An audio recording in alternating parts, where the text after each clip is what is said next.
Sahabat Sanjo Media, Anda masih bersama kami di channel yang membahas tentang jejak-jejak para ulama dan tokoh legendaris di tanah Jawa. Dukung kanal ini dengan cara like, subscribe, dan share jika video ini bisa memberikan manfaat informasi dan edukasi untuk kerabat dan keluarga Anda. Support dari Anda sangat berharga untuk kami dalam rangka menelusuri dan menyingkap jejak-jejak terpendam para kiai, ulama, dan tokoh-tokoh legendaris di tanah Jawa ini, sehingga dapat kita ambil bersama nilai-nilai edukasi dan hikmah yang terdapat di dalamnya.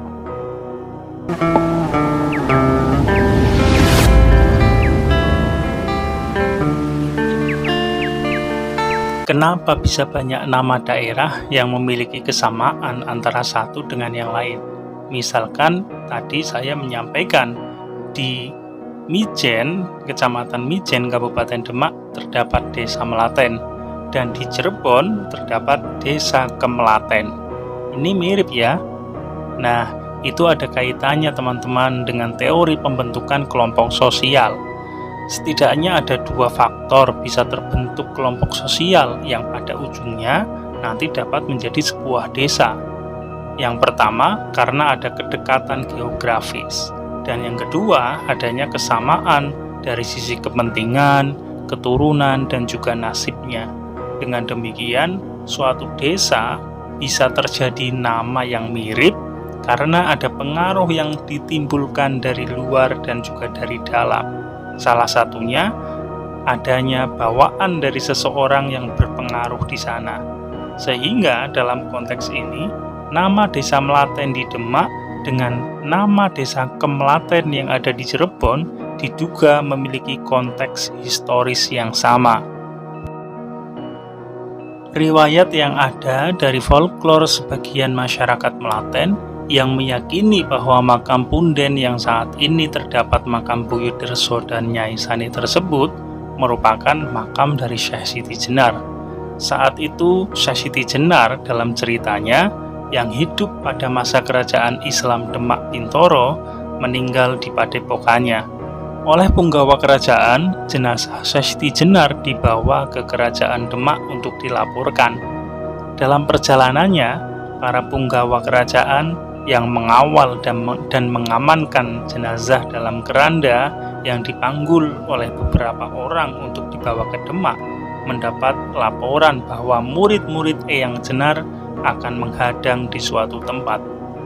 Penghadangan dilakukan untuk meminta jenazah gurunya tersebut, yang tidak lain adalah jenazah dari Eyang Jenar. Kabar ini ditanggapi oleh para punggawa dengan mengatur siasat mengganti jenazah Eyang Jenar dengan bangkai anjing. Lalu bagaimana dengan jenazah Syekh Siti Jenar? Nah, jenazah asli Eyang Jenar dimakamkan di desa tersebut, sementara bangkai anjing dimasukkan ke dalam keranda. Setelah bersiasat demikian, kemudian iring-iringan jenazah Eyang Jenar melanjutkan perjalanan menggotong keranda yang isinya sudah ditukar dengan bangkai anjing.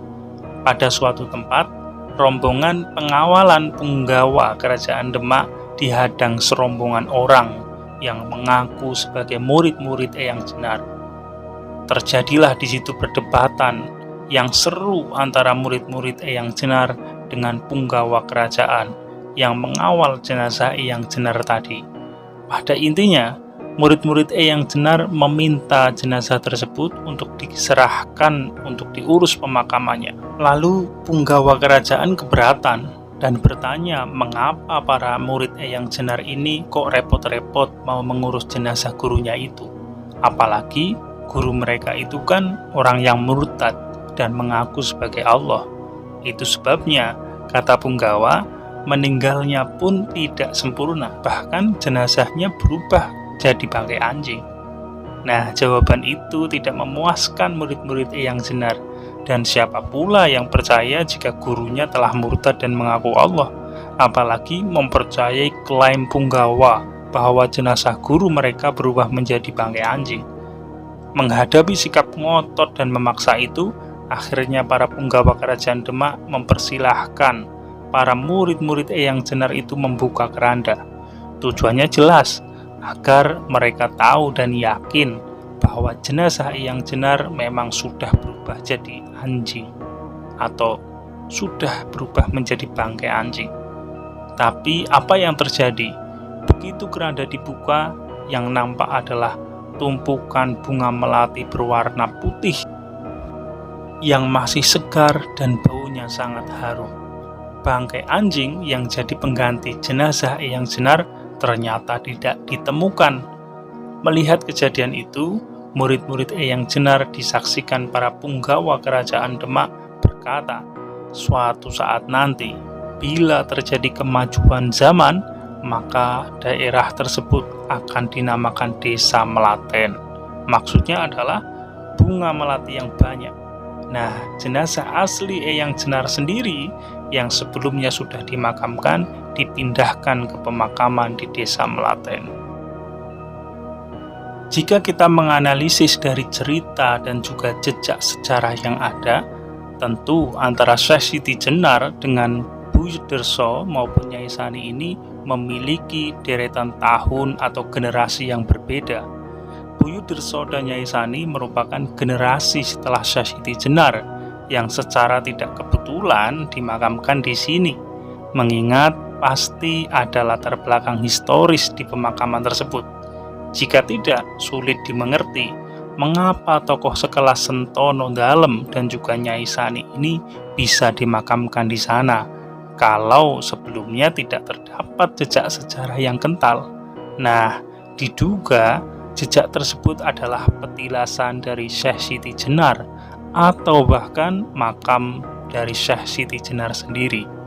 Namun yang jelas, seseorang yang dimakamkan di punden tersebut merupakan orang yang baik dan disayangi oleh para makhluk dan Sang Khalik, sehingga tidak ada salahnya jika disiarahi untuk didoakan dan diteladani kisahnya. Wallahu a'lam. Hikmah dan sejarah dan jejak makam Mbah Buyuderso dan juga Nyai Sani ini apa saja sih? Yang pertama, kita harus menghargai versi sejarah, karena sejarah itu memiliki versi dan juga datanya masing-masing, tergantung siapa yang megang data sejarah itu.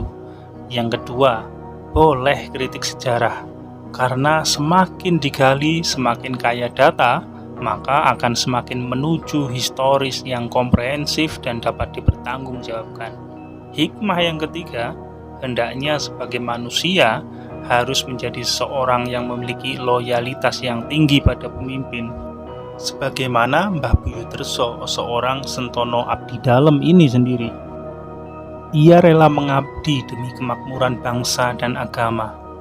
Hikmah yang keempat, setidaknya penduduk Melaten yang memiliki soliditas tinggi dalam membangun masjid megah dengan total miliaran rupiah itu patut kita teladani, agar kita lebih mengedepankan swadaya dari hasil jerih payah kita sendiri, bukan sekedar dari hasil meminta-minta proposal keluar. Keberkahan dari jerih payah sendiri akan lebih terasa dibanding dengan meminta-minta. Dan yang terakhir adalah mengabdi harus dilakukan secara serius, menjalankan segala aturan dan perintah tanpa ragu-ragu serta tidak mengharapkan upah. Ini yang seharusnya dicontoh oleh pengabdi saat ini, baik di bidang pendidikan, sosial, keagamaan, dan sebagainya. Karena tanpa mengharapkan imbalan, melainkan dengan keikhlasan semata-mata yang lebih merujuk kepada perbuatan nyata.